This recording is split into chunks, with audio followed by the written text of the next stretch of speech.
ప్రతిసారి చెట్టెక్కే బేతాళుడిలాగా ప్రత్యేక హోదా గత 10 సంవత్సరాలుగా గొంతు చించుకొని అరిచిన ప్రత్యేక హోదా అని బీజేపీ పార్టీ పట్టించుకోవడం లేదు. ఒకప్పుడు ఇదే ప్రత్యేక హోదా కోసం చంద్రబాబు గారు బీజేపీ పార్టీని విమర్శించి మట్టి తీసుకొచ్చారు, నోట్లో మట్టి కొట్టిపోయారు అని వ్యతిరేకించాడు. మరి అదే ప్రత్యేక హోదా గురించి మాట్లాడుతున్నాం. చంద్రబాబు గారు ప్రత్యేక హోదా గురించి ఏం చేయబోతున్నారో క్లారిటీ ఇవ్వండి. ప్రత్యేక హోదా లేకపోతే ఆంధ్ర రాష్ట్రానికి ఊపిరే లేనట్టు. ప్రత్యేక హోదా వస్తేనే మన బిడ్డల భవిష్యత్తు బాగుపడుతుంది. గత 10 సంవత్సరాలుగా చూసాము, మనకు ప్రత్యేక హోదా లేదు. ఈ ప్రత్యేక హోదా లేకపోవడం వల్ల కనీసం పట్టుమని కొత్త 10 పరిశ్రమలు కూడా రాలేదు ఆంధ్ర రాష్ట్రానికి. మరి ఇలాగే పోతే ఆంధ్ర రాష్ట్ర బిడ్డల భవిష్యత్తు ఏమైతుందో అందరూ ఆలోచించాల్సిన అవసరం ఉంది. ప్రత్యేక హోదా వస్తేనే మనకు రాయితీలు వస్తాయి, ట్యాక్స్ బెనిఫిట్స్ వస్తాయి, సబ్సిడీస్ వస్తాయి. ప్రత్యేక హోదా ఇచ్చిన రాష్ట్రాలలో వేల కొద్ది పరిశ్రమలు వచ్చాయి. మరి ఇవన్నీ రావాలి, జరగాలి అంటే ప్రత్యేక హోదా మనకు అవసరం. అలాంటి ప్రత్యేక హోదా కోసం ఏం చేస్తున్నారో,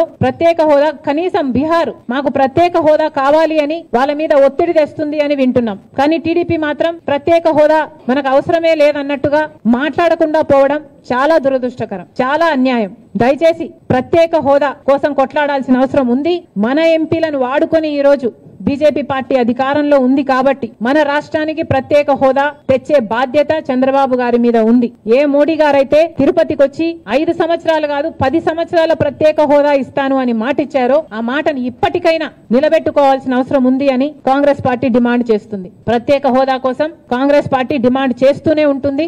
ఎందాకైనా కొట్లాడడానికి మేము సిద్ధం. ప్రత్యేక హోదాను మేము మర్చిపోనివ్వం. ప్రత్యేక హోదా ఆంధ్ర రాష్ట్రానికి ఊపిరి లాంటిదని మరొకసారి ఆంధ్ర రాష్ట్ర ప్రజలందరికీ మాటిస్తున్నాం. ప్రత్యేక హోదా కోసం కాంగ్రెస్ పార్టీ కొట్లాడుతూనే ఉంటుంది.